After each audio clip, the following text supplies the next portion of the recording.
kā notikt, tas bija labi. Kā? Vai esmu jau tāds vārgus? Citām bija, ka 6 visu.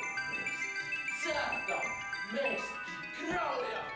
Riķi pateikšana nebūs. Vai? Par to, ka cilvēki ļoti bieži ir akli, nevis tiešām, bet pārnestā nozīmē, jo viņi nespēj saredzēt šīs labās lietas dzīvē. Tā kā, ka tas nav prāts, kas pierāda, ka tu esi gudrs, tas ir tava rīcība un tava atbildība.